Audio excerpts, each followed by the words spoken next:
خاصة في مالي الفرنسي الأمريكي. فما فكرة معناها أنا تخامرني كما يقول، وحبيت ناخذ رأيك فيها. لو تشوف أنت مثلا كل المسائل اللي قاعد تصير من حيث الإرهاب وتمركز المجموعات الإرهابية، عندك في تونس على الحدود الجزائرية، في شمال مالي على الحدود الجزائرية، وفي ليبيا على الحدود الجزائرية، وكأنما المخطط القطري السعودي هو ضرب الجزائر لجرون مورسو، لأنه إذا يطيحوا الجزائر في المغرب العربي يطيح الكل بالتأكيد. هل عندك معناها شو رايك في هالافتراضيه الهيبوتيز هذه؟ صحيحه جدا. احنا مك تعرف ماذا يعكس الدول، يعني ايرادات الدول السياسيه اعلامها.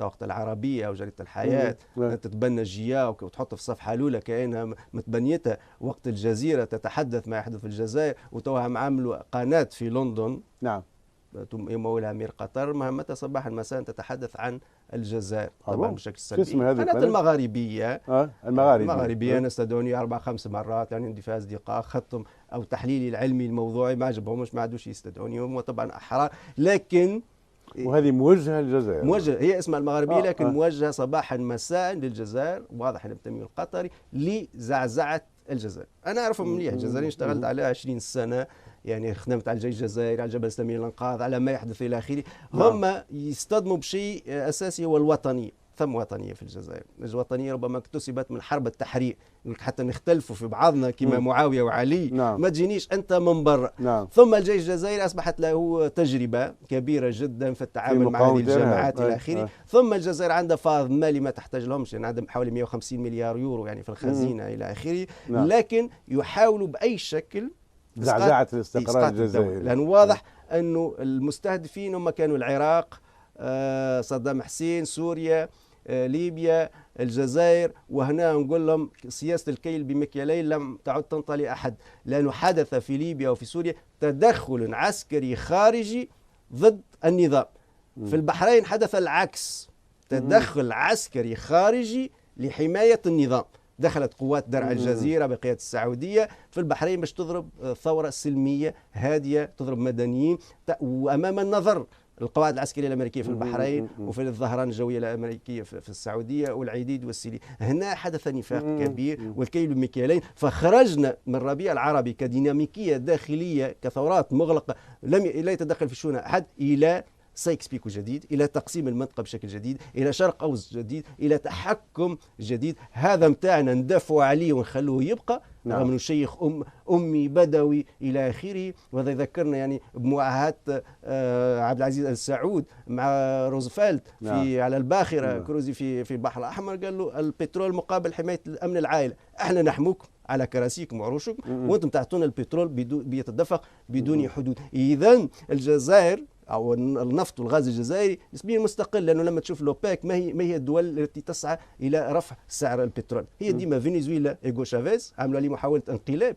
السياق رغم أنه نجح ديمقراطيا، والجزائر وكان نسبيا القذافي والعراق قبل إلى آخره. هذه الدول التي تصارع في الأوبك من أجل رفع أسعار، وإيران طبعا أحسنت، إيران من أجل رفع أسعار البترول، في مقابل دول كما قطر والسعودية تأخذ أوامر مباشرة غرق السوق بالإنتاج. حسب رأيك أنت أنه استهداف الجزائر يعني بدءا بالمجموعات الإرهابية والسلاح الجوي الإعلامي، يعني هو يستهدف السيطرة على منابع النفط طبعا منابع النفط والغاز في إطار استراتيجية محاربة روسيا والصين. ما تنساش أنه الجزائر منذ الاستقلال اليوم لا تشتري إلا السلاح الروسي. ما عندك الميغ والسوخوي والدبابات الروسية، حتى فرنسا وعملوا علاقات وفعلوا المستحيل ما نجموش يبيعوا السلاح نتاعهم، ما نحكوش على الامريكان. فالجزائر لا تشتري الا السلاح الروسي.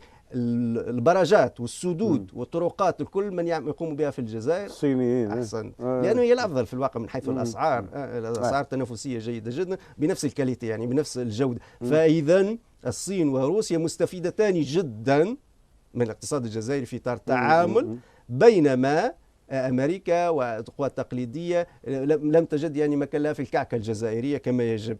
فهنا يتم التوظيف، لأن المشكلة هذا الشباب اللي قاتل في سوريا يتم التلاعب به، راهو التلاعب ايديولوجي. يقولوا له يكلموا شيوخهم في السعودية في قطر ثم ملائكة خضرة تقاتل امشي، تبدا قصص وخيالات وملك ونزل والى اخره. اليوم تنتهي المعركة وفت ما عادش ثم ملائكة، لما تكون معركه ضد اسرائيل او ضد امريكا ما ثمش ملائكه، الملائكه تنسحب لا خضر لا صفر، تنتهي المعركه. لانه هم يوظفوا. لماذا قلت لك؟ لانه لما تكون استراتيجيه دوليه عندها الجيوش، عندها جهاز استخبارات، عندها الدول التي تعمل لها، والدول التي تعمل لها عندها شيوخها يأجوا يأجوا يأجوا يأجوا. انا نشوف في سوريا في الشعب، طب في سوريا هذا يوسف القرضاوي يقول لهم اقتلوا على بعض مدنيين وعسكريين فلا فرق. بابا الفاتيكان المسيحي الكاثوليك يقول يا سوريين احقنوا دماءكم. وحل السلم يحقنوا دماءكم، دماء تسيل.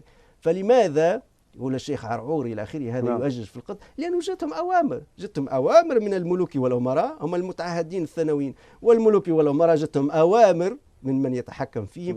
كل ما يحدث في المنطقه من الممكن فهمه وتفسيره بان امريكا فكرت كالتالي: بعد نهاية الاتحاد السوفيتي سيطرت على العالم لمدة من الزمن، لكن إذا استمرت الأمور بهذا الشكل، الصين بهذا التصاعد وروسيا بهذا التصاعد، بعد 20 سنة ستصبح ربما القوى الاقتصادية الثانية، إذا ستخسر كثير. فهي تريد أن تسيطر على المنابع النفط، وتريد أن تسيطر على منابع الغاز، وتريد أن تهيئ نفسها للمعركة القادمة ضد العمالقة. احنا رانا العرب مشينا في الرجلين. هذا أنا يوسف القرضاوي أنا بفتي للحلف الأطلسي لقصف ليبيا، ومن أنت يعني في إطار هذه الاستراتيجية الدولية، في صراع العمالقة الدول الكبرى التي تريد أن تهيمن على العالم. هذا لاحظنا لهذا السبب أمريكا هذا النظام يسقط، هذا النظام لا يسقط، هذا النظام يسقط، هذا النظام لا يسقط. ثم الأنظمة التي اهترت كما مبارك وبن علي تعويضها بالحليف الجديد بتوصية بريطانية وبتأثير بريطاني على أمريكا وهي الإخوان المسلمين. على هذا المستوى تعتقدش أنه الدول الأمريكان والغرب